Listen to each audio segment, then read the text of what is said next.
What's good, y'all? It's Trey. I'm here with another Prophet Nurse video. Here's a strong word of encouragement for anybody who is a caretaker or a concerned friend, family, or relative of a sick person. As a prophet nurse, I'm here to help people get their healing from God according to their faith. My word for today is challenge the sick to become more independent. Okay. The key word is challenge. Challenge the sick to become more independent. Now, when people get sick, everybody responds to sickness emotionally before they respond to it mentally. If you catch, let's say your allergies start acting up, the first thing most people are gonna be like, "Oh, my allergies are acting up." It emotionally draws you to a place of almost sorrow when you're like, I got a stuffy nose, or I can't breathe right now the way that I was breathing before, or my throat's itchy, or whatever the case is. And then you'll respond mentally, and you be like, let me go get a Zyrtec or an Allegro or Benadryl. Excuse me, and then let me take it the way that the packaging says to take it. And spiritually, some people don't go to God like, God, I have faith for my allergies to look like, just take a Zyrtec. Just take a Zyrtec and take the Zyrtec the way you're supposed to take the Zyrtec, and the Zyrtec will knock out your allergies for the time in which the Zyrtec says it's supposed to knock out your allergies. Okay?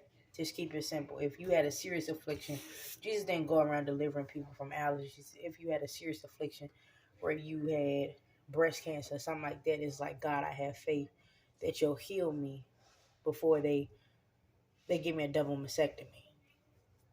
It's like, okay, now you got a serious place where you're going to have some faith, put in some work, and also trust God for a miracle, because it's not too often you hear a person say, I had breast cancer and the Lord intervened and healed me totally, made me whole before they did a double mastectomy. Or I did the chemotherapy treatments, but God strengthened me in the spirit as at the same time as which I was going through chemo. And I did not have to lose anything but my hair. Like, it's rare you hear people um, who have become more independent in the midst of their sickness. Once again, the word is challenge the sick to become more independent. A lot of people, once they get emotionally depressed or emotionally suppressed because of their sickness, their illness, or their affliction, they become codependent. They're waiting, oh, you got to help me, you got to help me. And they never stop and say, I need to help myself. So in order to challenge the sick to become more independent, you can say things like, do this by yourself, or it won't get done until you do it. Let's say, for instance, um, somebody, a husband, had I hope this doesn't happen, a bad car accident. And in the car accident, he injured his leg. But he still wants to go and grill every Saturday. He was learning how to grill certain things. And the whole point is, you're sitting there like, okay, so grilling right now is a little difficult for you. But most sick people, once they become weak in their body, they become strong in their tongue. They have a more narcissistic and nasty and oppressive tongue. But somebody who's a caretaker or somebody who's the help or the wife of that husband needs to say, okay, look, you are physically afflicted, excuse me, right here, in a place where you can't use your legs the way you used to use your legs. But your heart is not afflicted. Your compassion is not afflicted. Your mind is not afflicted. But what is afflicted is your leg. You want to grill, yes. Okay, as your wife, I don't have to help you grill. That's something extra that you're going to do. I will help you grill. I don't mind helping you grill. But if you want me to help you grill, you have to talk to me with some love and compassion. And most importantly, respecting the fact that I am your wife. And I'm also a human being. And so, yeah, I can set it up. You can have this moment to yourself.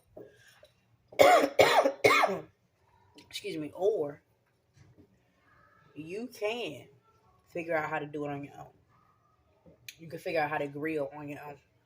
You can figure out how to Do whatever you need done on your own. So which way do you want this to go? That's how a caretaker or the help of a sick person sets boundaries.